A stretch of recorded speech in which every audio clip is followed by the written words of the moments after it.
A question you can ask is, once you find the stationary points, in the previous video we've seen that for this function there's 4 of them. How do we classify them? And in this case it's not really that easy to go to the first derivative and have a look at the sign with values just below and above the stationary point, because these things are curves. Sometimes even more complicated than ukuleles. And therefore what we really need is a general technique to be able to classify them in terms of being local maximum, a minimum, or a saddle point, which is the equivalent of an inflection point in higher dimensions. For that, just like for functions of just one variable, we're going to be using higher order derivatives, specifically the second order derivative. And in this case, because we're dealing with partial differentiation, it will be about second order partial differentiation.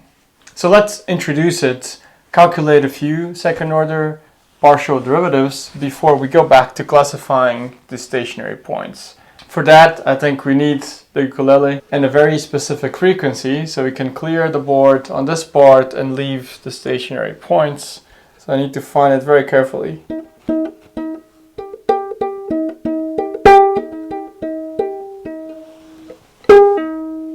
The ukulele never disappoints. But we need to have a look at our higher order partial derivatives. And remember that we'll keep this on the board because we'll come back to it in order to classify them once we've defined and calculated a few higher order partial derivatives. Second order partial derivatives, we already introduced these briefly, but very simply, if you already have the partial derivative in respect to x, the second order is just about differentiating it again. In this case, in respect to x, but you can also differentiate it in respect to y. The same thing goes if you already calculated the partial derivative in respect to y. You can differentiate it in respect to x and also differentiate it in respect to y. For partial differentiation, and in this case we're assuming we have a function, typically z, that depends on x and y, you have 4 second order partial derivatives. Writing it like this is the same thing as just writing it like this term, writing it like this, and you noticed that this was fx and then we applied d dy, and this notation, I've already mentioned this in the previous video, but it means that you take first the derivative in respect to x and then you differentiate it in respect to y. We can also see that having d dx fy is the same as fyx, and if you take the derivative d dy of fy, this is the same as writing fyy. The notations are exactly the same. Specifically for this, you can also write in this notation, and the same thing goes for this one.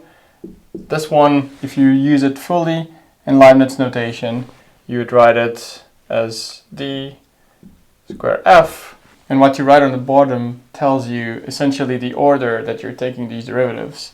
In this notation, this is the first thing you do and then the second, but in Leibniz notation it's the reverse, and therefore what you write is dx dy.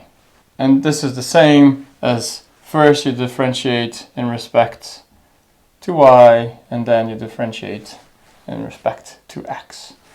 In a similar argument, this one can be written as d square f over, and again you need to consider the order. The first thing you've done is differentiate in respect to x, so you put it here, and then you differentiate in respect to y, so you put it here. To make sure that you really understand this, let's get a challenge in. Let's say that you want to differentiate some function that depends on x, y, and z. And let's say that for some reason, first of all, you want to differentiate it in respect to z, and then in respect to x, and then in respect to y. How do you do this? In this case, you would be taking the third order partial derivative, but always changing the variable.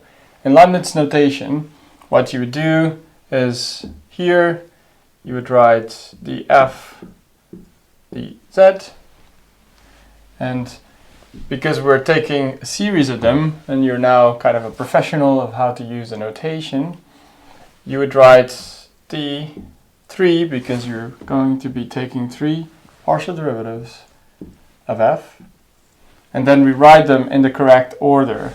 For Leibniz notation, you go from the right to the left, so you'd write dz, dx, dy. And this is exactly the same in the other notation of writing f, z, x, y. As long as you understand this, so this is step number 1, 2, 3. In this case, you go from the function outwards. 1, 2, and 3. If you understand this notation, then taking the partial derivatives is a relatively easy task. But if you mess up the order, or you don't realize that these notations are processed in a different way, you could run into problems.